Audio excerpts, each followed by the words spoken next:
आगे बढ़ेंगे और खबर शामिल करेंगे टोबा टेक्सिंग से मियां जहांजेब की रिपोर्ट के मुताबिक, जहां पर कहा गया है कि किसानों के साथ बहुत जुल्म हुआ है। किसानों से गंदुम नहीं खरीदी गई। हुकूमत ने किसानों से गंदुम ना खरीद कर उनका मुआशी कत्ले आम किया है, जिसकी जितनी मजम्मत की जाए कम है। किसानों के लिए घर के खराजात पूरे करना इंतहाई मुश्किल है। इन ख्यालात का इजहार जमात इस्लामी किसान बोर्ड यूसी 55 के सदर नवीदुल हसन ने अमीर जमात इस्लामी और चेयरमैन किसान बोर्ड जोन टोबा टेक्सिंग मियां वकील अहमद से। इस मौका पर मियां वकील अहमद ने कहा है कि मुझे उम्मीद है कि नवीदुल हसन किसान के मसाइल हल करवाने के लिए पूरी कोशिशें करेंगे और किसान को मुनज़्ज़म करने के लिए अपना किरदार अदा करें। मियां वकील अहमद ने मजीद गुफ्तगू करते हुए कहा है कि अगर हुकूमत ने किसानों का माशी इस्तेहसाल इसी तरह जारी रखा तो किसान आइंदा गंदुम काश्त नहीं करेंगे। और सबसे बड़ा जुल्म यह है कि झंग ब्रांच में नहरी पानी कमी की वजह से भी किसान नई फसल काश्त नहीं कर सकेगा।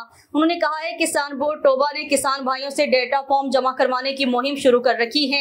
हम डीसी टोबा टेक्सिंग से मुतालिबा करते हैं कि किसानों के मुतालिबात को फौरी तौर पर तस्लीम किया जाए।